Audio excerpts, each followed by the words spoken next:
Walking, you are bounded by every sea and river, and in a common sailing boat you are bounded by every shallow and shore, whereas I was in a canoe which could be paddled or sailed, hauled or carried over land or water to Rome if I liked, or to Hong Kong. Sometimes people are a little bit puzzled when they first see the Fiddlehead canoe. It looks different and they're not sure if it's a canoe or a kayak. It has the hull shape of a canoe, but the decks and the double paddle of a kayak.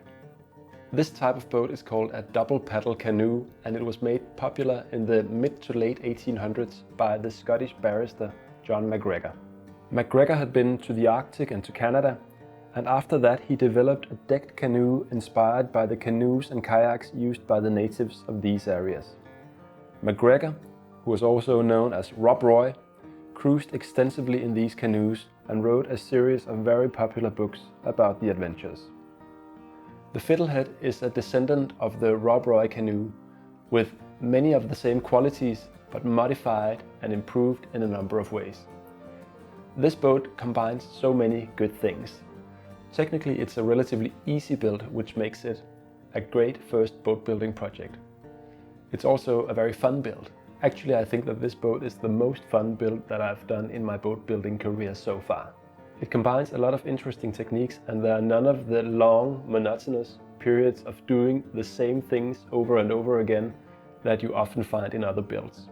It's small and easy to handle, and you get to the actual building of your boat right from the start, because the boat is shaped over permanent frames and bulkheads instead of temporary molds. I also like the fact that while you can build the boat out of plywood, Harry Bryan, who designed the boat, specifies real natural wood for the boat. Although plywood has advantages too, real wood is for me just more fun to work with. Harry specifies northern white cedar, pine and oak for the boat, but you can build the boat out of a number of other woods depending on what you have available in your area.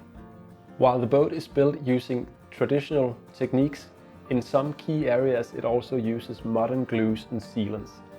This greatly increases the ease of build and the strength, functionality and durability of the boat.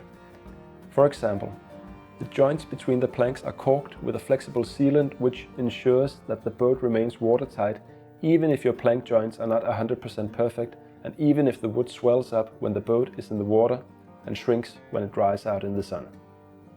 That said, glues and sealants are not all that fun to handle, so I like the fact that they are kept at a minimum.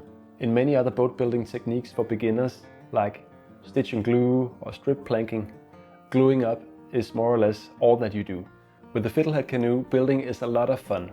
Glues and sealants are used only sparingly and only where they add functionality or durability to the boat. In terms of functionality, this boat is just a joy. It's so fun and it's so easy to use. When we launched the boat, my 5-year-old daughter, who had never paddled a boat before, just couldn't get enough of sitting on my lap and paddling away. It's just so intuitive and fun that anyone who sits in a double paddle canoe for the first time can just go at it without any problems. The boat is really easy to transport. The lightweight and the flat bottom makes it easy to put on the roof rack of a car. The width at the midframe makes it very stable, while the smooth lines and the fine ends makes it very easily driven. The watertight bulkheads provide good, dry storage, while also adding a lot of extra safety in the event of a capsize. The backrest pivots, which makes it extremely comfortable as it conforms to your back, even if you change seating positions or if you lean back to take a nap. Francis Herreshoff, who is one of my favorite designers of all time, created boats ranging all the way up to luxury 100-foot ketches. But still, he has a deep affinity for these little boats. Here's what he says. "It is my opinion that the double paddle canoe gives the most fun for the money of any type of boat a person can possess, and I must say that it is my favorite form of aquatic sport." The double paddle canoe is one of the most seaworthy boats of its size ever built, and after you have paddled one on a trip of 20 or 30 miles, you will not think them very sissy. Almost nothing will stop them, for they can go over very shallow water and between rocks or cross rough stretches which would swamp or capsize all other small craft. In fact, almost nothing but ice will stop them. I have paddled quite a little with a gentleman who is 84 years old. The only complaint he had about the sport was that I had not introduced him to it 60 years before, to which I had to reply that that would have been difficult, for it would have been some 10 years before I was born.